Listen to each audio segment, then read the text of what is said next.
ओम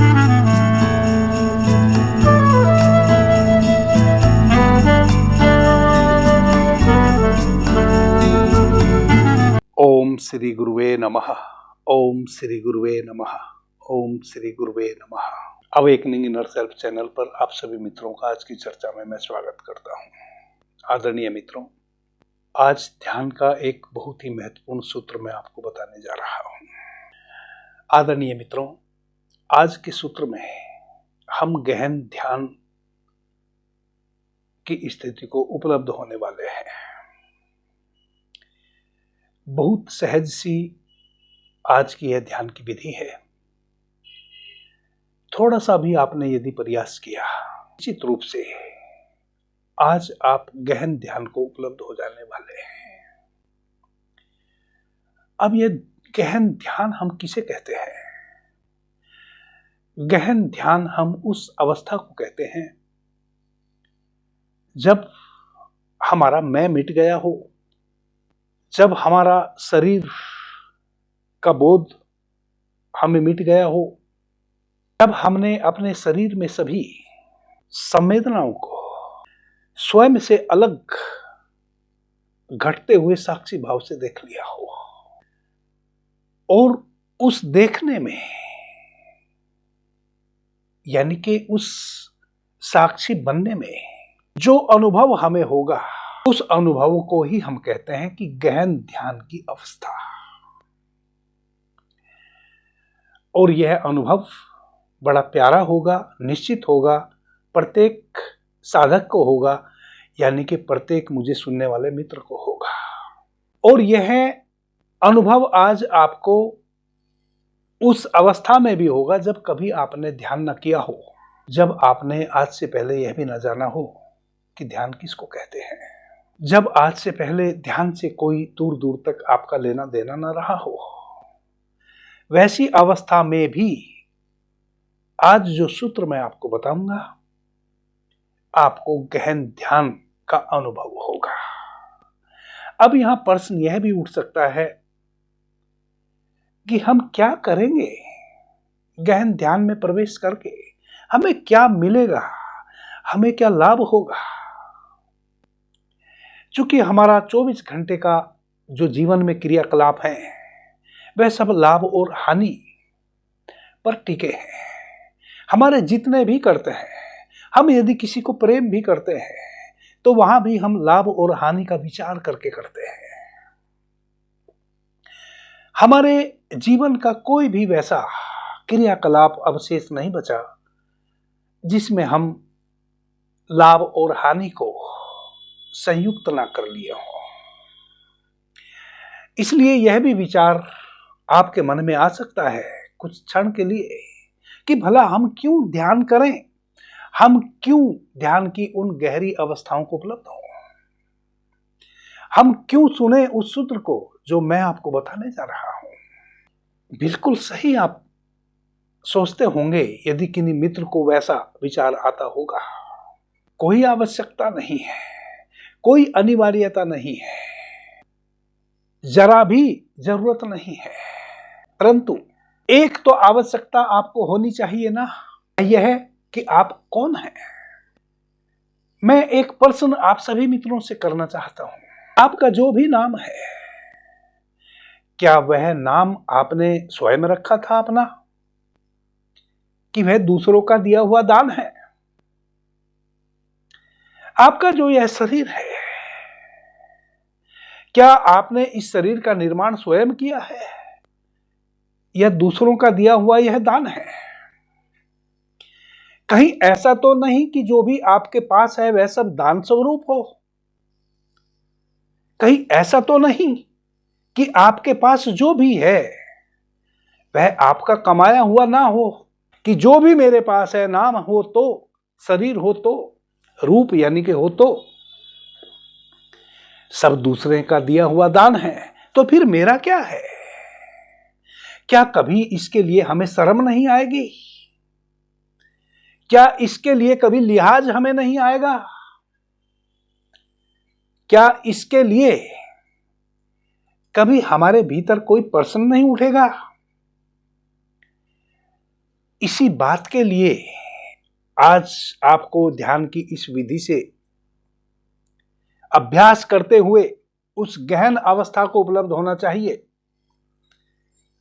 ताकि आप वह समझ सकें जो आपके नाम से और आपके रूप से परे है, जो आप स्वयं है। निश्चित रूप से छोड़ दो परमात्मा को भी एक साइड में। कौन है परमात्मा? हमें नहीं जानना परमात्मा को, भूल जाओ परमात्मा को। परंतु आप स्वयं कौन है,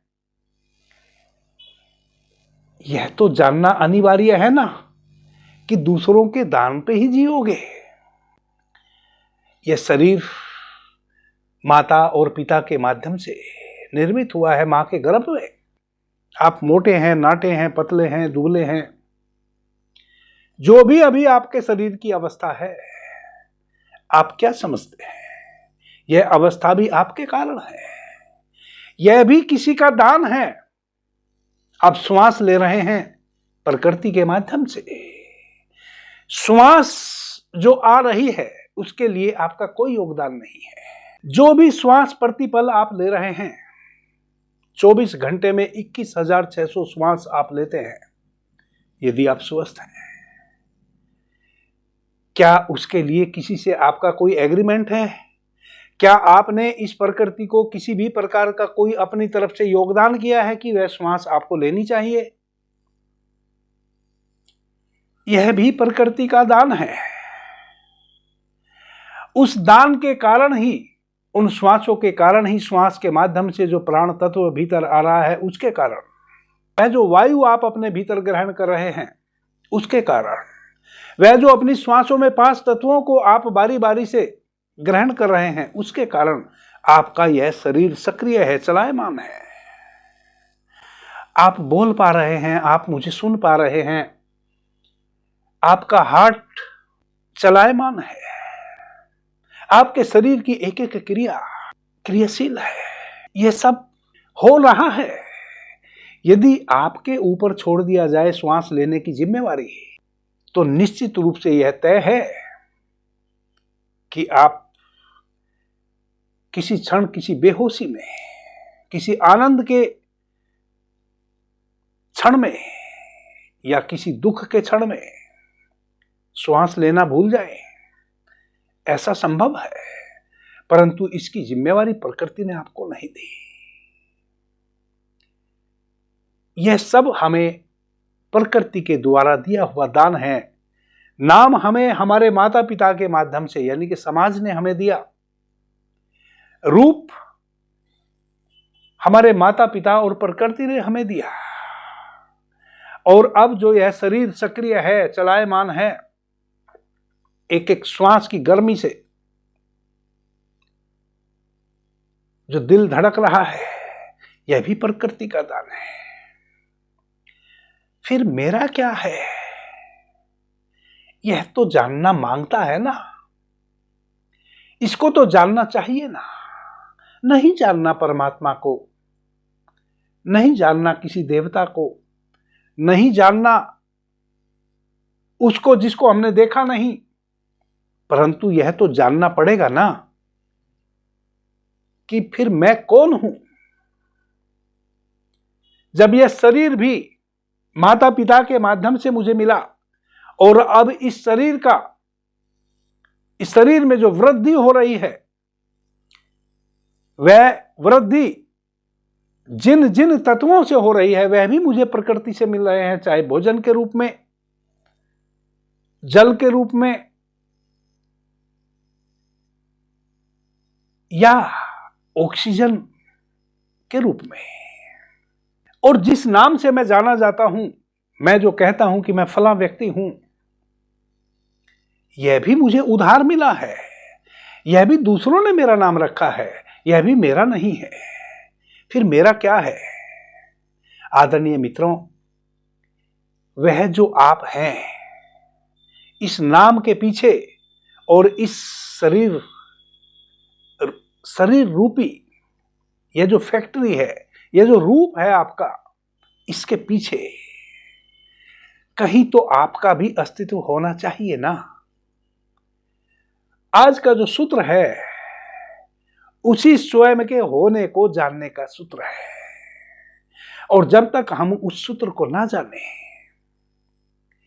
तब तक हम यूं ही भटकते रहेंगे, यूं ही बेहोशी में मरते रहेंगे और बेहोशी में जन्मते रहेंगे। बार बार प्रकृति हमें दोहराती रहेगी, कभी मनुष्य के शरीर के रूप में, कभी अन्यत्र, और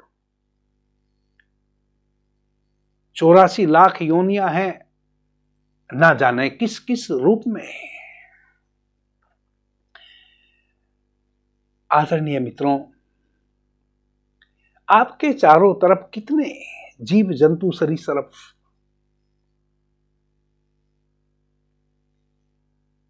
अपना जीवन यापन कर रहे हैं।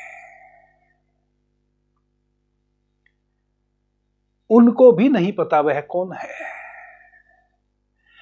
और यदि हमें भी ना पता हो हम कौन है,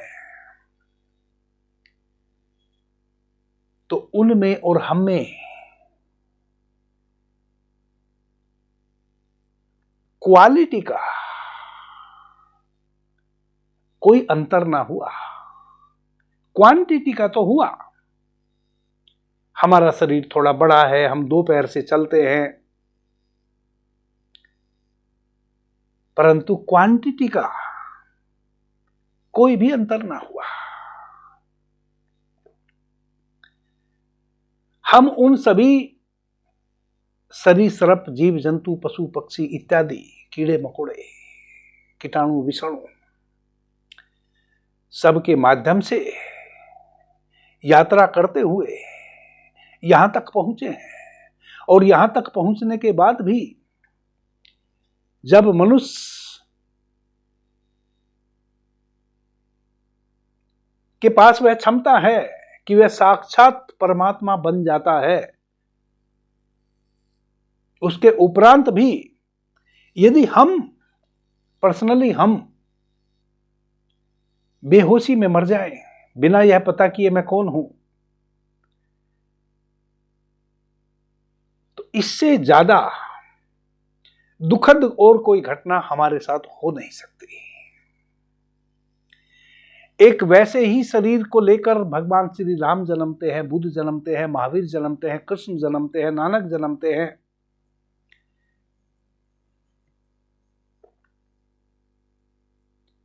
और उनको हम भगवान कहते हैं। यानी कि ऐसा ही शरीर धारण करके जैसा हमारा है, एक व्यक्ति भगवान बन जाता है।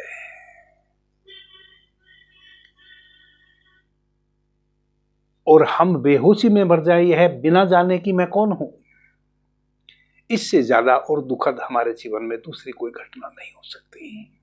ये सबसे दुखद घटनाओं में गिने जाने वाली घटना है, और ऐसा हम निरंतर कर रहे हैं। और इस बात का प्रमाण आप सबके पास है कि आप बेहोशी निरंतर करते रहे हैं। जैसे अभी आप मां के गर्भ में जब थे, आपका उस गर्भ में क्या घट रहा था आपके साथ कोई अनुभव नहीं है। मां के गर्भ में आप पीछे कहां से आए हैं उसका आपको कोई अनुभव नहीं है। और एक बहुत बड़ी घटना आप जिस आयु के पड़ाव में अभी है आपके साथ घट रही है, वह क्या है? वह है आप बच्चे से बड़े हुए, बड़े से जवान हुए, जवान से अब अधेड़ हुए, और अधेड़ से अब वृद्धावस्था की ओर गति कर रहे हैं। परंतु यह भीतर कब घट गया आपको इसका कभी पता नहीं चला। हम मां के गर्भ में कहां से आए यह हमें नहीं पता, कैसे हमारा जन्म हुआ यह हमें नहीं पता, हम कैसे घुटनों के बल चलते चलते पैरों से चलने लगे यह भी हमें नहीं पता। यह कब घटना घट गई, कब हम जवान हुए और कब हम बूढ़े हो गए उसका भी नहीं पता। अचानक से हम पाते हैं कि कुछ हमारी इंद्रियां निस्तेज हो गई, दूसरे हमें कहते हैं कि तुम बूढ़े हो गए। फिर हमें पता चलता है कि सच में अब मेरी आंखें उतनी तीव्रता से देख नहीं पा रही हैं, मेरी नासिका उतनी सूक्ष्मता से सुगंध नहीं ले पा रही है, मेरी कर्णेंद्रिय उतनी सूक्ष्मता से किसी ध्वनि को ऑब्जर्व नहीं कर पा रही है, नहीं सुन पा रही है, मेरे शरीर में, मेरी बाजुओं में वह पहले जैसी शक्ति नहीं रही है। तब हमें पता चलता है कि मुझे बुढ़ापा घेर लिया। परंतु कब वह हमारे कानों की सुनने की क्षमता कम हो गई, कब हमारी दृष्टि कम हो गई, यह हमें कभी भी पता ना चला। यह घटना निरंतर हमारे भीतर घट रही है। आंख निरंतर हमारे भीतर कमजोर हो रही है, शरीर जर्जीर्ण हो रहा है, शरीर का एक एक सेल प्रतिदिन डैमेज हो रहा है, शरीर में लाखों सेल प्रतिदिन मरते हैं और फिर जन्मते भी हैं, लेकिन जितने मरते हैं उतने नहीं जन्मते हैं। ना हमें उनके मरने का पता है और ना उनके जन्मने का पता है, क्योंकि हमें हमारा ही नहीं पता है।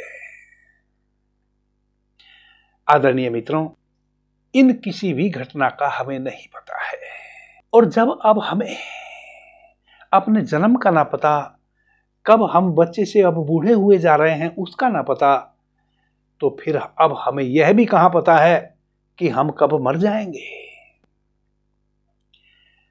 और हमें यह भी कहां पता है कि हमारे भीतर मरेगा कौन, वह मृत्यु किसकी होने वाली है भीतर। और अब हमें यह भी कहां पता है कि हम मर के जाएंगे कहां। जिसने जहां से यात्रा शुरू करी है वह पहुंचेगा वहीं, परंतु हमने तो जहां से यात्रा शुरू करी है उसका पता ही ना है, तो फिर हम वहां पहुंचेंगे उसका भी हमें कहां पता होगा। हम तो बेहोशी में ही जन्मे हैं और बेहोशी में ही मर जाएंगे। इसलिए ध्यान करना अनिवार्य है। यह प्रत्येक जीवधारी का जो मनुष्य रूप में जन्मा है परम कर्तव्य है। जो यह रूप हमें मिला है प्रकृति के द्वारा और जो नाम मिला है समाज के द्वारा, इसके अतिरिक्त कौन है भीतर, उसको जान के इस शरीर से विदा लें। और जब हम उसको जानने की दिशा में प्रवेश भर कर जाते हैं, जानना भले कल होवे, आज यदि प्रवेश भर हम, आज यदि गति भर हम कर जाएं, आज यदि पहला कदम भर हम आगे बढ़ा दें,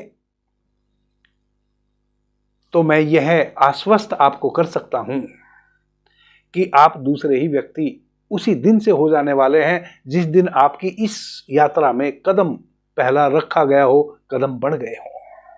वह इतना आनंद का लोक है।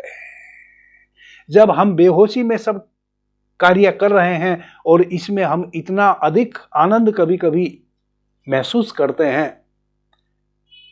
क्षणिक चीजों में, वह जो भीतर की यात्रा शुरू होगी उसका तो कहना ही क्या। भैरव माता भैरवी को सूत्र नंबर 32 और 33 विज्ञान भैरव तंत्र में कहते हैं कि हे देवी, जैसे किसी बीज में पूरा वृक्ष समाया है, वैसे ही मैं भैरव इस जगत के कण कण में समाया हुआ हूं, एक एक तत्व में मैं समाया हूं, एक एक अणु में मैं समाया हूं। जब हम किसी वृक्ष के बीज को, चाहे वह कितना भी नन्हा सा बीज हो,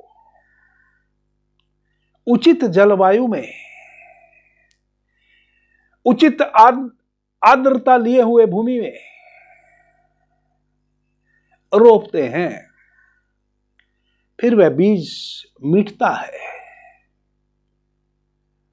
और उस बीज के माध्यम से एक पौधा अंकुरित होता है, और वह पौधा उसी वृक्ष को वापस अपने में जन्म देता है जिस वृक्ष का वह बीज था। वही गुणवत्ता, वही सुगंध, वही आभा, वही स्वाद, सब कुछ वैसा ही।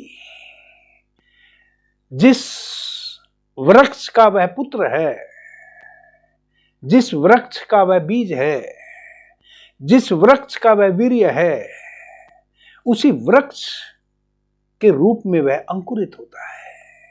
यदि उसको सही समय पर सही आर्द्रता लिए हुए भूमि में रोप दिया जावे। वैसे ही एक एक कण कण में भगवान भैरव कहते हैं कि मैं शंभु विद्यमान हूं, परंतु मुझे इन आंखों से नहीं देखा जा सकता। अस्य सर्वस्य विश्वस्य पर्यंतेषु समन्ततः अधव परक्रियया तत्वम सेवम ध्यात्वा मोहोदया। कहते हैं कि समस्त भुवन, वर्ग, कला, शब्द, चिंतन सब मेरे ही द्वारा, मेरे ही बढ़े हुए हाथ है, सब मेरे द्वारा रचित है, सभी तत्व मेरे द्वारा रचित है। जब इस प्रकृति को रचा गया, जब इस सृष्टि का निर्माण हुआ, उस विश्वनाथ ने इन तत्वों के द्वारा, शब्द के द्वारा इस प्रकृति की रचना करी। यह सभी तत्व मुझ में निहित है और मैं इनमें निहित हूं। आदरणीय मित्रों, यह शरीर 5 तत्वों से निर्मित है और जब यह शरीर मर्त प्राय हो जाता है, आप इसको जला दे तो, आप इसको नदी में बहा दे तो, आप इसको मिट्टी में दफना दे तो किसी भी हाल में इसकी मिट्टी ही बन जानी है। आप पानी में दहा देंगे तो कुछ कीड़े मकोड़े इस शरीर को खाएंगे और फिर वह मल त्याग करेंगे और वह मल फिर मिट्टी बन जाएगा। जला दिया जाएगा तो इस शरीर की जल के एक मुट्ठी राख हो जाएगी और वह मिट्टी में मिलेगी, फिर मिट्टी का रूप ले लेगी। मिट्टी में दफना देंगे तो इसकी मिट्टी बन जानी है। इसका मतलब यह शरीर, यह रूप जो अभी भासता है, वह केवल मिट्टी है। और जिसने इस मिट्टी को अभी इस जीवित अवस्था में देख लिया, वह मुझ भैरव को, वह मुझ विश्वनाथ को, वह मुझ शिव को उसी क्षण उपलब्ध हो जाता है। क्यों उपलब्ध हो जाता है? चूंकि बनाने वाला, जिसने उस बीज को, उस पिंड को बनाया है, उसी में समाहित है। जैसे एक बीज में पूरा का पूरा वृक्ष समाहित है।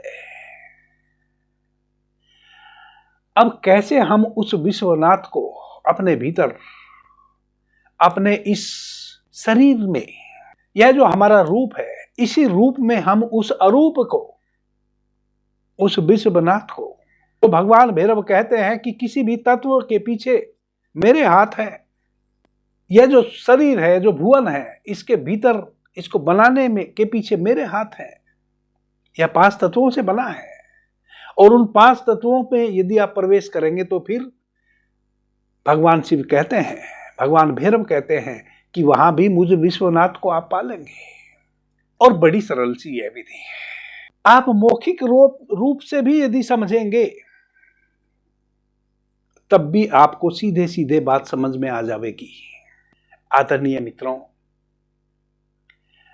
आप जरा विचार करके देखें, अभ्यास तो आप बाद में करना।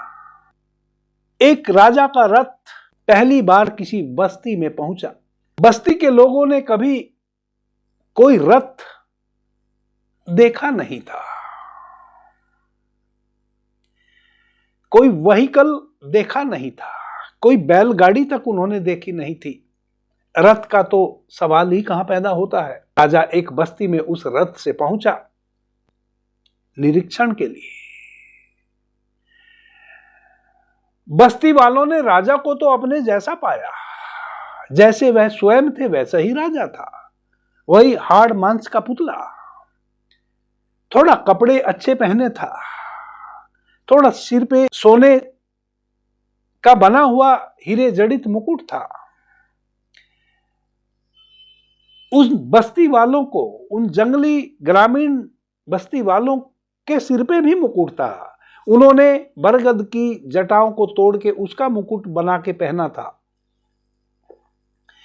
मुकुट में कोई फर्क ना था, क्वालिटी का फर्क था, क्वांटिटी का कोई फर्क नहीं था। राजा ने सोने का मुकुट पहना था, हीरे जड़ित, लेकिन उन जंगली बस्ती वालों ने बरगद की जटाओं से मुकुट बना के पहना था, परंतु मुकुट उन्होंने भी पहना था।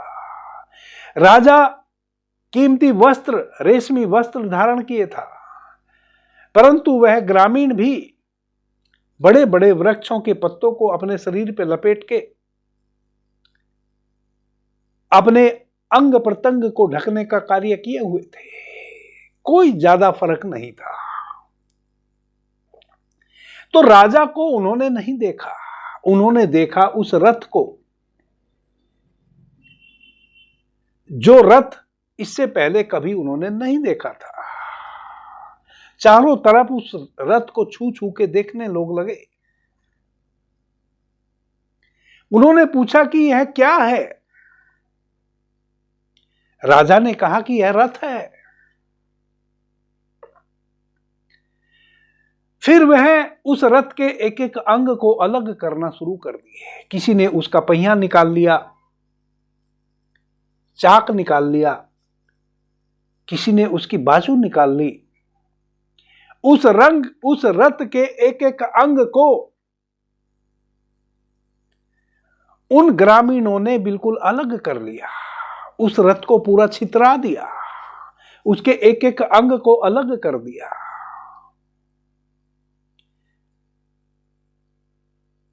और वह उस एक एक अंग को अपने सर पे रख के नाच रहे थे, कह रहे थे कि देखो मेरे पास भी रथ है।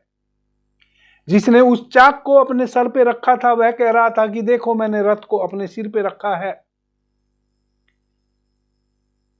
उस रथ के एक एक अंग को, एक एक भुजा को सब अपने अपने कांधे पे रखकर नाच रहे थे कि देखो मेरे पास भी रथ है। परंतु अब रथ जैसा कुछ बचा नहीं था। राजा ने उनको कहा कि मूर्खों, इन सब का जो जोड़ है वह रथ था, अब तो रथ बचा ही नहीं, अब तो शून्य बचा पीछे। जब रथ का एक एक अंग अलग हो गया तब रथ बचा कहां? फिर उसका एक चाक था, अब तो रथ के नाम भी बदल गए, रथ जैसा तो कुछ बचा ही नहीं। किसी के हाथ में, किसी के सिर पे चाक था तो वह चाक था, ना कि रथ। किसी ने उसकी एक बाजू निकाल ली, किसी ने दूसरी बाजू निकाल ली, किसी ने उसके तख्ते निकाल लिए, किसी ने उसकी धुरी निकाल ली,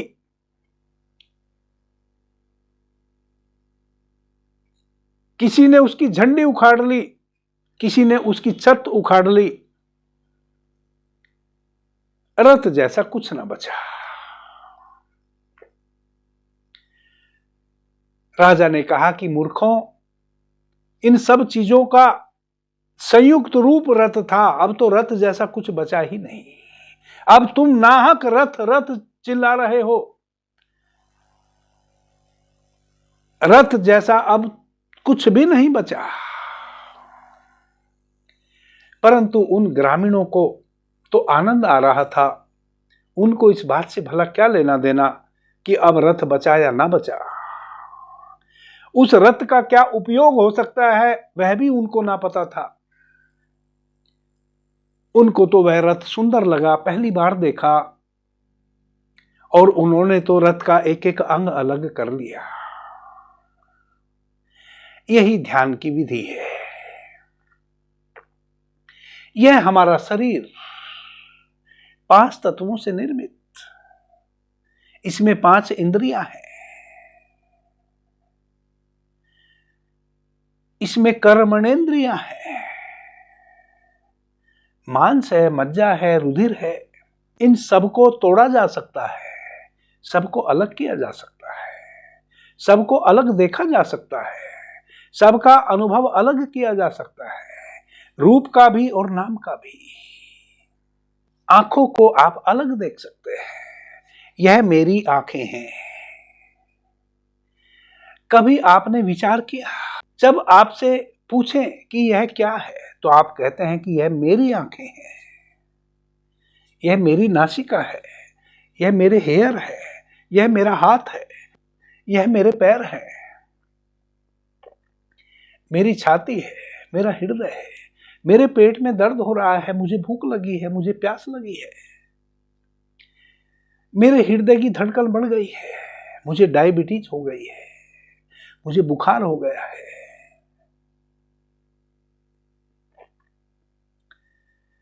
मेरी आंखें हैं। वह कौन है जो ये कह रहा है यह मेरी आंखें हैं? इसका मतलब जिसको भी आप यह कह रहे हैं कि यह मेरी आंखें हैं, तो आंखें आप नहीं हैं, आपकी आंखें हैं। फिर आप कौन हैं? आंखें तो आपने खुद ही सिद्ध कर दी कि आप आंखें नहीं हैं, आपकी आंखें हैं, आंखें आप नहीं हैं, हाथ आप नहीं हैं।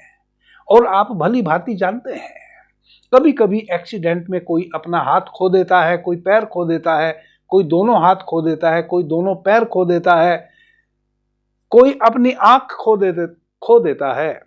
उसके उपरांत भी आप जीवित होते हैं।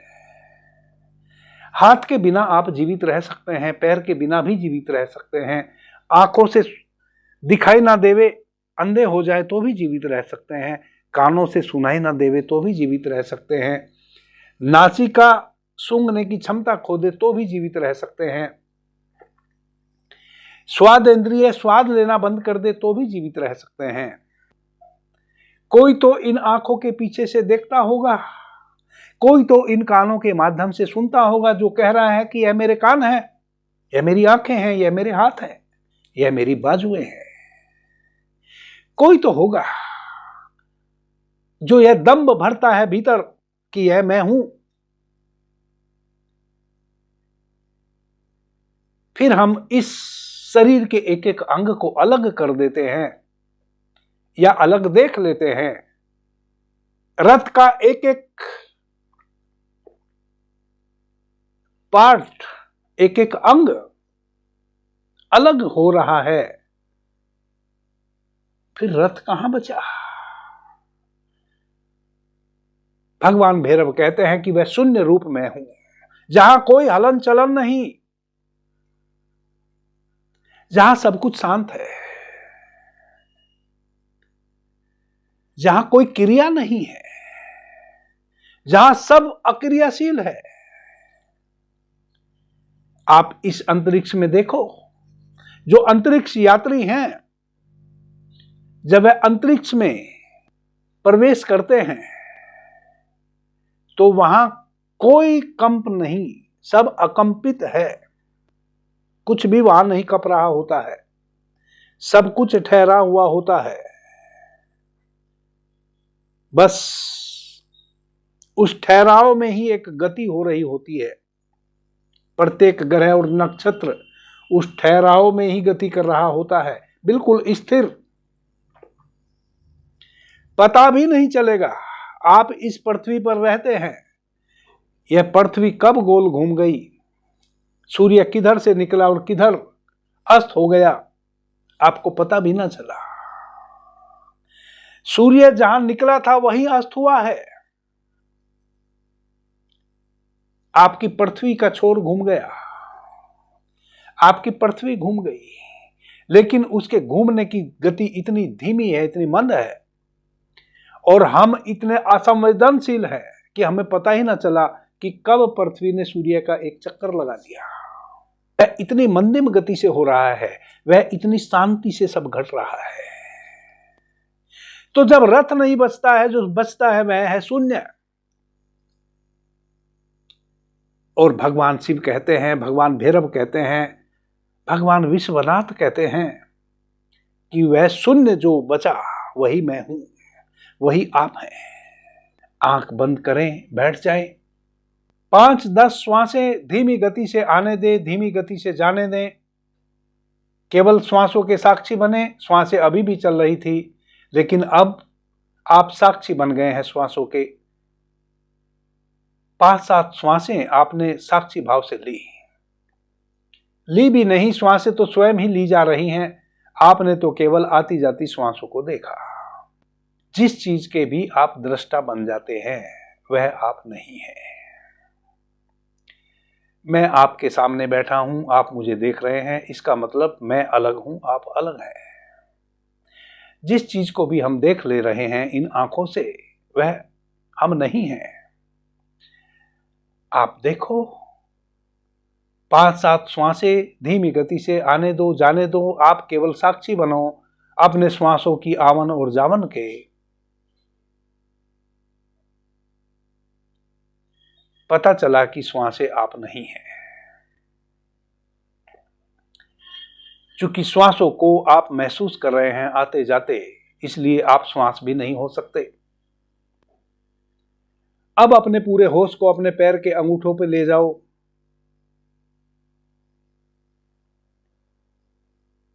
अपने अंगूठों का भीतर ही भीतर निरीक्षण करो, आंख बंद किए किए अंदर ही अंदर अपनी पूरी अवेयरनेस को, अपने पूरे होश को, अपनी पूरी त्वरा को, अपने होश को अपने दोनों पैरों के अंगूठे पे लेके जाओ। पैर के अंगूठे को हिलाओ, हिलता है।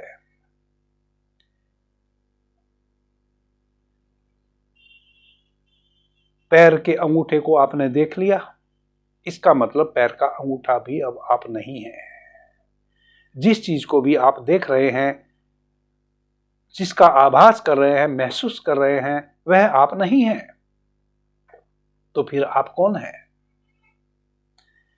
अब पैरों के अंगूठे से अपने घुटनों तक अपने पैरों को देखो, घुटनों से जंघा तक देखो, जंघा से अपनी छाती तक देखो, फिर अपने हाथों की उंगलियों के पोरों को देखो, अब अपने कंधे को देखो, अब अपने सिरा को देखो, गर्दन को देखो, सिर को देखो, मस्तिष्क को देखो।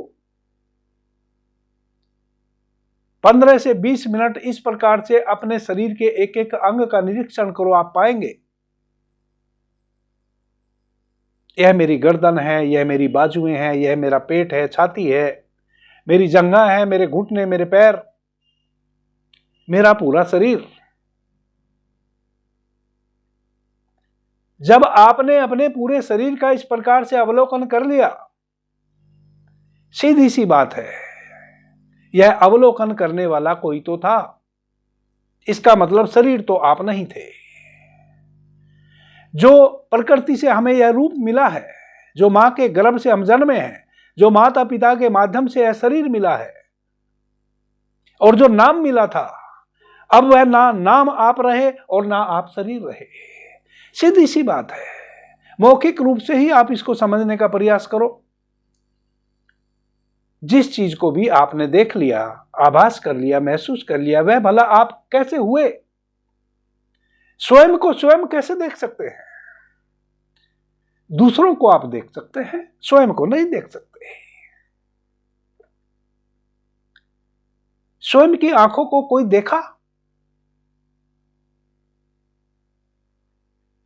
कभी भी? आंखों से आप देख सकते हैं, आंखों को आप नहीं देख सकते। परंतु अभी तो आंख बंद करके आपने अपने पूरे शरीर का अवलोकन किया।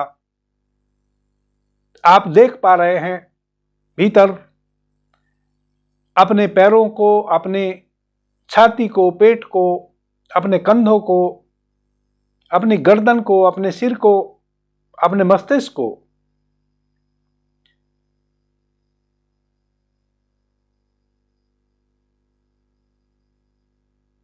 एक एक अंग के प्रति सजग हो, देखें, यह मेरा हाथ रहा, यह मेरी छाती रही, यह मेरी गर्दन रही, यह मेरा सिर रहा।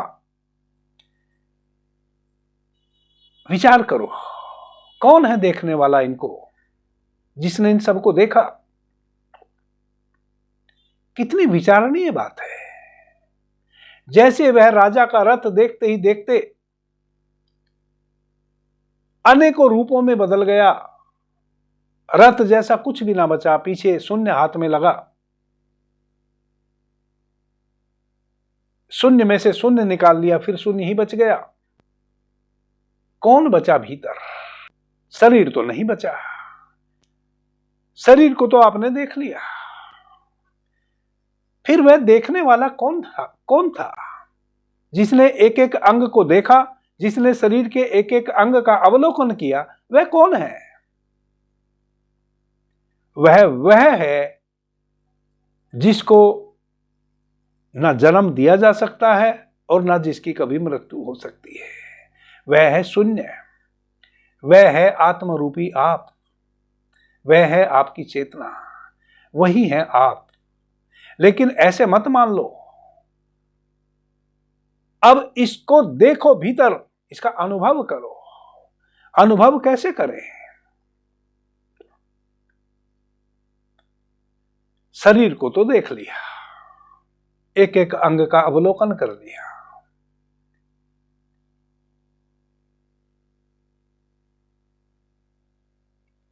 अब श्वासों को देखो। एक श्वास आई, एक श्वास गई, एक श्वास आई, एक श्वास गई। जब श्वास बाहर गई तब भी कोई भीतर था जो बाहर जाती हुई श्वास को देख रहा था, और फिर जब श्वास भीतर आई तब भी कोई था जो श्वास को भीतर आते हुए देख रहा था। इसका मतलब श्वास भी आप नहीं है,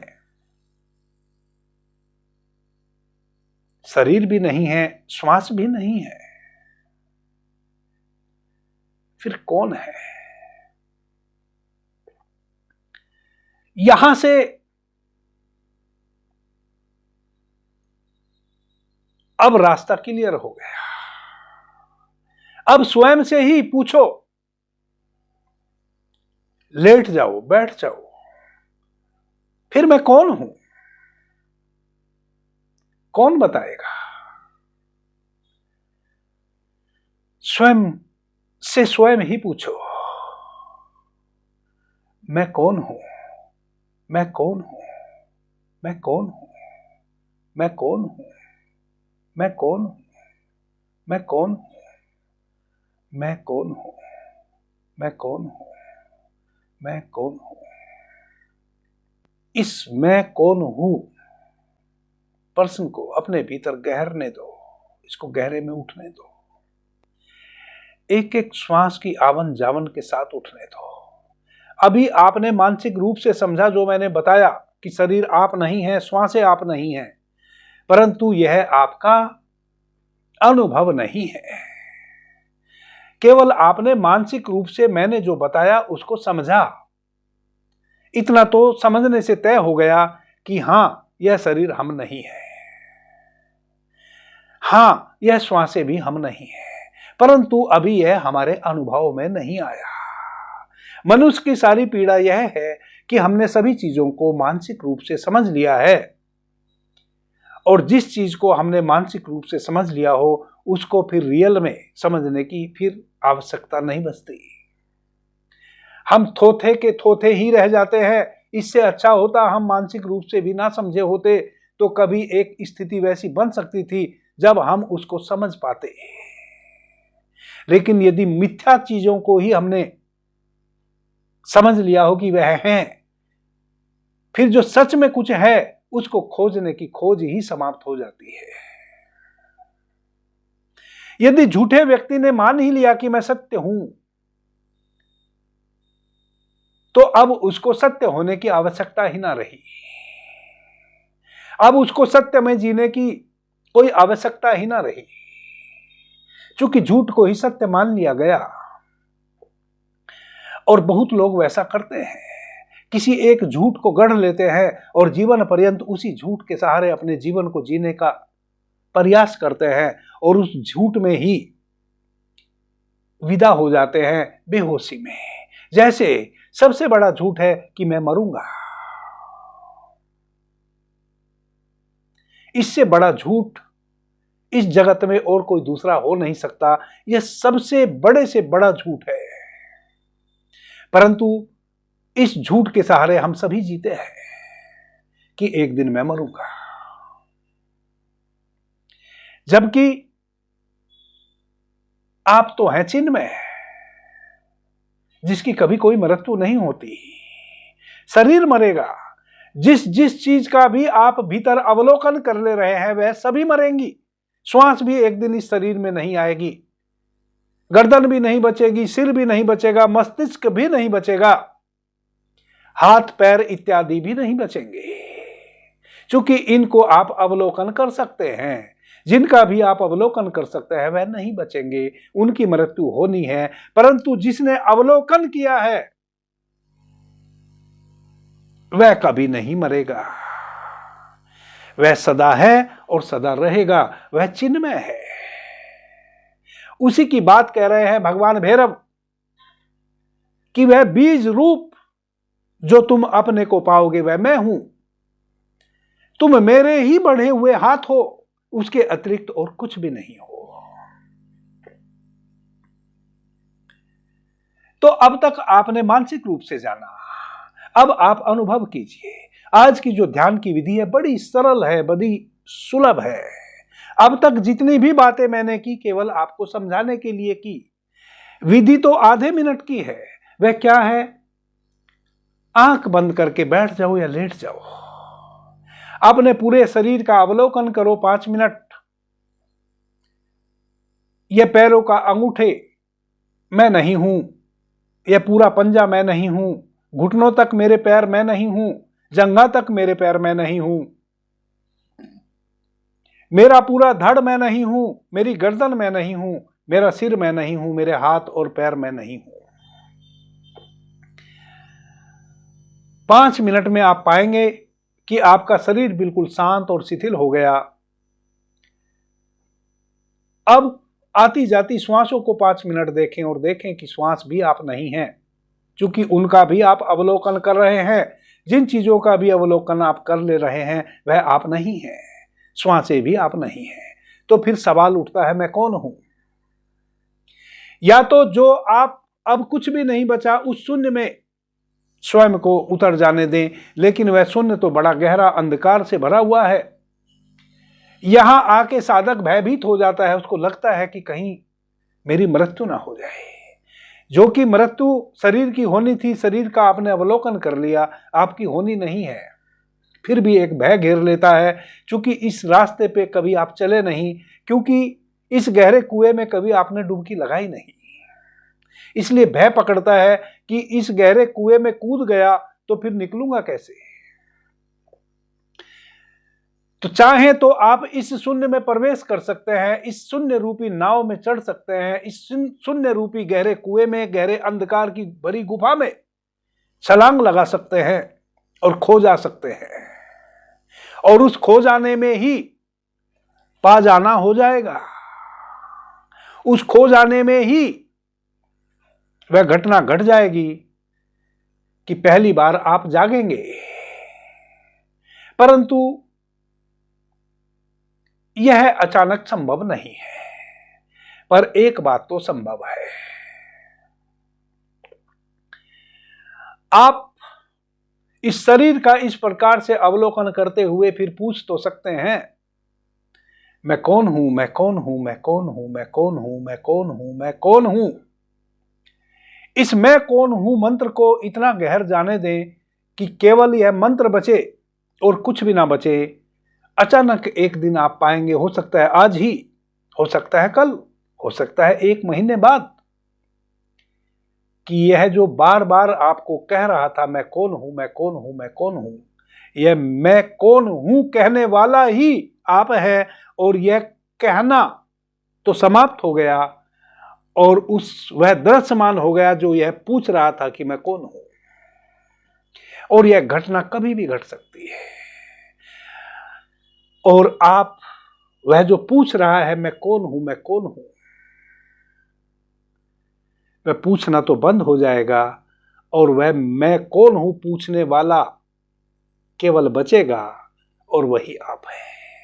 और यह साक्षात आपका अनुभव होगा और फिर आप पाएंगे कि मैं यह पूरा जगत हूं। मैं इन सभी तत्वों में हूं, मैं इन सभी भुवनों में हूं, मैं इस वाणी में हूं, मैं इन हवाओं में हूं, मैं वायु में हूं, मैं सब जगह सब समय पूरा अवेलेबल हूं। यही है वह होश, यही है वह जागृति जिसको कहते हैं कि यह पहली बार हमारी आंख खुली। पहली बार हमने वह जो रूप हमें मिला था और नाम हमें मिला था समाज के द्वारा, उसके अतिरिक्त स्वयं को पहचाना कि मैं कौन हूं। वह जो असली में मैं हूं, जिसका ना कोई रूप है ना नाम है, चूंकि वह अजन्मा है, जिसका कभी जन्म भी नहीं होता, और चूंकि जन्म नहीं होता इस कारण उसकी कभी मृत्यु भी नहीं होने वाली है, और जिसका ना जन्म हुआ हो ना मृत्यु हुई हो, उसका फिर नाम भी भला कैसे कोई हो सकता है। यह है आपकी असली पहचान। और जिसने इस अपने होने को पहचान लिया, और चूंकि उसकी जन्म मृत्यु नहीं है, तो फिर आप जब चाहें तब और जहां चाहें तब और जिस माता का चुनाव करना चाहें तब आप अपनी मर्जी से जन्म ले सकते हैं। अभी आप एक्सीडेंटल जन्म लिए हैं, चूंकि अब आपने स्वयं को जान लिया। शरीर की मृत्यु होगी, आपकी नहीं। और आप होश में इस शरीर की मृत्यु को होते हुए जब अभी साक्षात ध्यान की अवस्था में देख लिए, तो जिस दिन असली वाली मृत्यु इस शरीर की घटेगी, जब यह शरीर जर्जीर्ण हो जाएगा, रहने योग्य नहीं बचेगा, उस दिन भी आप सहज रूप से इस शरीर का परित्याग कर देंगे और उस एक चेतन तत्व में जो शून्य है, जो परम चैतन्य है, जो भगवान भैरव कह रहे हैं कि हे भैरवी, वह मैं हूं, आप भैरव मैं हो जाएंगे, आप शिव मैं हो जाएंगे। यही है सारी साधना का सार। आदरणीय मित्रों, और बहुत सी विधियां हैं जिसमें आपके साथ यह घटना घट जाए कि आप अपने उस स्वयं के स्वरूप को देख पाए, वह भी मैं बारी बारी से आपके समक्ष लाता रहूंगा। क्या पता किन मित्र को कौन सी विधि रुच जाए और कब आपका अपने से साक्षात्कार हो जाए। अभी के लिए इतना ही। आपने मुझे ध्यान से प्रेम से सुना, उससे मैं बहुत अनुग्रहित हूं। सभी मित्रों को मेरा प्रणाम, धन्यवाद। हर हर महादेव।